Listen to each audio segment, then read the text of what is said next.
Les Républicains sont en place aujourd'hui à Paris. Ils organisent une réunion à huis clos sur l'islam qui fait couler beaucoup d'encre à l'intérieur et à l'extérieur du parti. Avec Hervé Mariton, député de la Drôme, eh bien, nous allons en parler ce matin dans le Talk Figaro.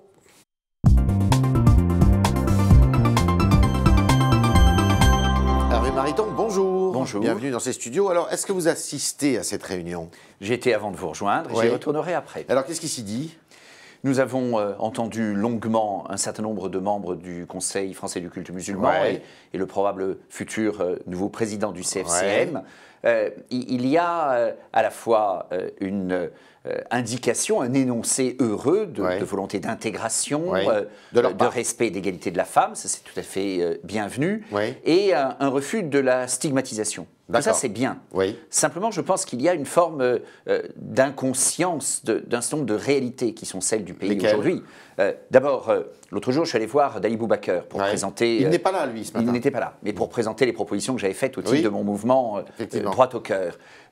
Il y a, de la part de quelqu'un comme Dali Boubaker, hier je déjeunais avec Malika Sorel, une vision très laïque pour Malika, très intégrée et intégrationniste avec Dali Boubaker, ce que nous avons entendu aujourd'hui. Mais ça n'est pas le cas de tous les musulmans. Et la réalité est qu'il faut que la République réponde à la situation telle qu'elle est. Ce matin, ils sont pas là. Non, aujourd'hui, il y a l'islam qui, au fond, a envie de s'intégrer. Et quand on a envie, ça peut marcher. Et ça ne peut marcher que si on a envie. Ça va servir à quelque chose, cette journée? Ça dure jusqu'à ce soir? Nous poursuivons les travaux cet après-midi.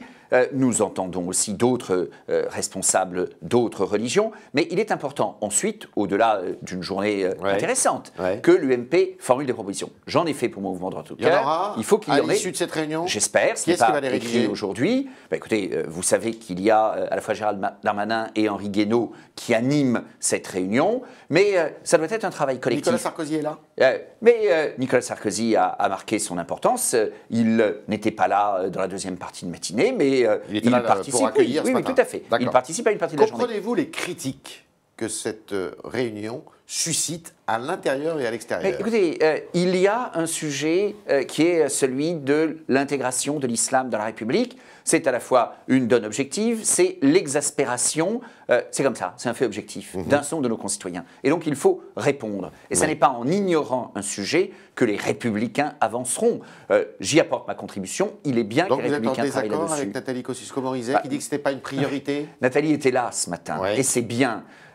Il y a différentes priorités, il n'y en a pas 500, mais si vous m'interrogez, je vous dirais qu'après, en particulier les chiffres du chômage que nous avons entendus il y a quelques jours, il y a évidemment une priorité sur les questions économiques dans notre pays. Et en même temps, chacun connaît mon engagement sur les questions de société. On doit tenir ces deux piliers, mais avec beaucoup de lucidité, soyons clairs.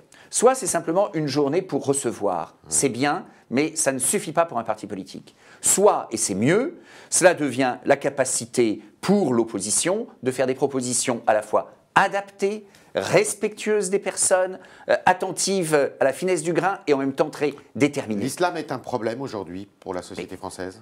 L'islam est un enjeu, l'islam est un sujet, l'islamisme, l'intégrisme, le salafisme sont un problème, et avec une spécificité.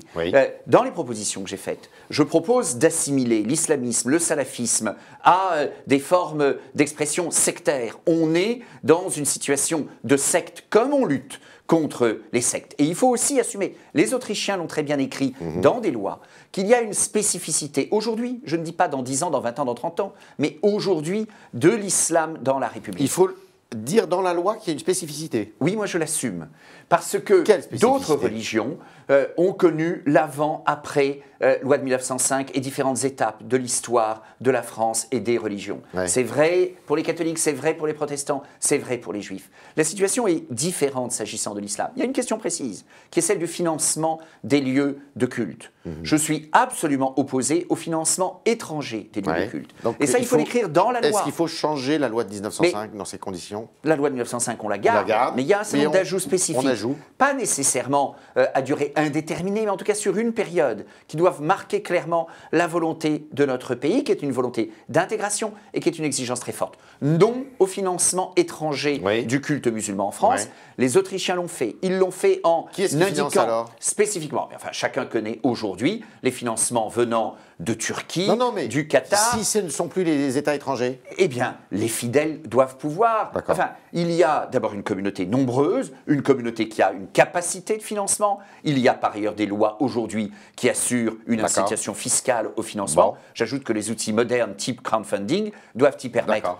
Mais je dis aussi qu'il faut clarifier la situation des collectivités locales. Des baux amphithéotiques pour permettre la mise à disposition d'un terrain, cela se fait, cela me convient. Il faut qu'on soit très clair. Et tout le monde ne l'est pas toujours, y compris à droite, car les tentations communautaristes ont pu exister, en particulier dans certaines communes d'Île-de-France. C'est non au financement des lieux de culte en tant que tels et assurer une très nette distinction entre le cultuel et le culturel. Mais ces baux amphithéotiques qui seront accordés pour construire, ils peuvent accueillir ces terrains des mosquées. Oui, mais la collectivité reste propriétaire du terrain. Et s'agissant de la construction, je ne veux pas que la construction d'un lieu de culte, quel qu'il soit, mais le sujet aujourd'hui, ce sont les mosquées, devienne un sujet de compétition municipale ou de toute élection. Rachida Dati, ce matin dans Le Parisien, dit Sarkozy va devoir être capable de rassembler. Je rejoins en ce sens Alain Juppé. Vous êtes d'accord avec lui, avec elle? Mais il faut toujours rassembler. Je dis simplement que j'ai écouté le discours de Nicolas Sarkozy samedi au Congrès. J'ai beaucoup apprécié son appel à la confiance. Ensuite, il faut donner de la substance à la confiance. C'est quoi? Ça veut dire une grande cohérence et une grande constance de notre part. Bien sûr, il faut écouter la société dans ses pulsations, dans ses évolutions, dans son changement.